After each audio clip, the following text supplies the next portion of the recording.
Well, great to be here in La Crosse. In last night, had a great fish fry and chicken burn.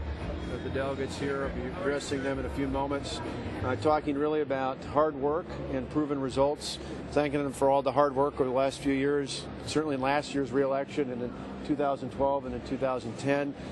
So many folks who are here with us today from all across the state of Wisconsin helped out in the grassroots. Through our campaign, working with the Republican Party of Wisconsin, we did a single effort, unlike most campaigns around the country where our grassroots are done with the party. We did 2.5 million voter contacts via phones, 2 million on the doors. Total voter contact was about double what we did in 2012, so a marked improvement in the 2014 election. We certainly hope to build off of that in 2016. It's important to keep the majorities in the state assembly, the state senate, to keep our members of Congress, and to make sure that Ron Johnson is sent back for a second term to represent the men and women of the great state of Wisconsin. We're also going to talk about how proven results, how when you think with this crowd, we probably more than any state in the country have enacted in a relatively difficult state some of the most comprehensive, common sense conservative Republicans in the country, from taking on the big government special interest and putting the power back in the hands of the hardworking taxpayers, to reducing the tax burden by some $2 billion, most impressively on property taxes, to changing things that improve our economy and our fiscal standing, to a whole assortment of other issues we're going to be talking about.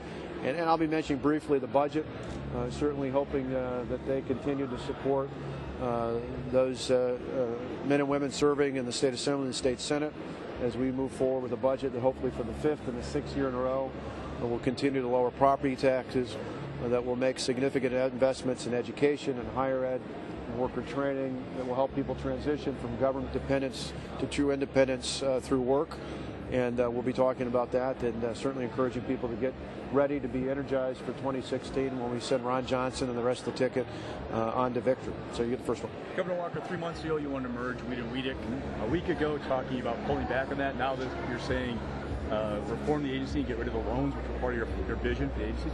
Has your vision failed for what Weedick can be in your No, the broader vision is actually very successful. If you look at all the audits, you look at reaction from regional economic development efforts, you look at you look at Chamber of Commerce and others out there, overwhelmingly they'll say the work with frontline staff has been very aggressive, that they feel it's a partnership between regional, local, municipal, and state economic development efforts. So in that regard, it's been highly effective. That's something that's been consistent, I think, throughout all the discussions.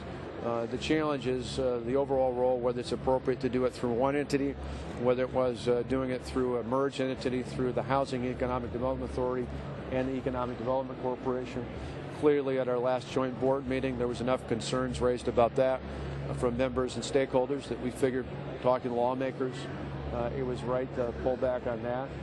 And in terms of the area of the most concern, going back to the Department of Commerce from years ago and past administrations, and even some of the discussions we had of late, was looking at loans, figuring there are ample ways in working with the private sector, with financial institutions, be they banks, credit unions or otherwise, and now with startups, looking at the investment the state has made, it's administered through the Department of Administration in terms of venture capital funds. There are viable alternatives, and this allows WDC to be focused on working on promotions and providing incentives that are based across the board, not just on specific loans. How much are your concerns about the loan program related to a 2011 loan made to Building Committee, Inc. and William Minahan? Our issues are related overall to the audit, not to anything specific. Do you have any concerns about that loan? I haven't looked at it. It's one of those where in the end we have a very clear process that has to be based on performance, just like any loans, just like the many we looked at over the last few years that were made by Governor Doyle's administration and others out there. Are this idea of paying for the voucher program through the school? What's that? What do you think of this idea of paying for the expanding the choice program using the option enrollment? Again, we're working. I'll be meeting on Wednesday again with not only my normal legislative leader meeting, but we'll be including the co-chairs and other members of the Finance Committee to reach out and talk about a number of things. As I've talked about before, even days after our budget came out, I was optimistic that the property tax relief would stay intact, but many other things were on the table. And for us, as you've heard me say in the last month or two, I thought K through 12 funding was imperative at the top of the list, and I believe we'll get to a point by the budget I passed that we'll have K through 12 funding fully intact. And there may be some other adjustments we're able to make to the University of Wisconsin system. And then in terms of things like the choice expansion, we're open to working with the legislature in a variety of different ways. But I don't know that we're set in any one particular. On the WEDC board, we talked to board members who said they hadn't been consulted on the latest changes. Why didn't you talk to them before rolling this out publicly? We talked to Dan Ahrens, the vice chair of the board. For us, it's one of those just in reaction to this. We think it's what we heard back from board members was the concern about whether the timing is right in terms of a consolidation. But right now, it's prime time. We've got a couple weeks left to make decisions with the legislature. We've been working with legislative leaders, and we'll continue to work with them on this and other issues.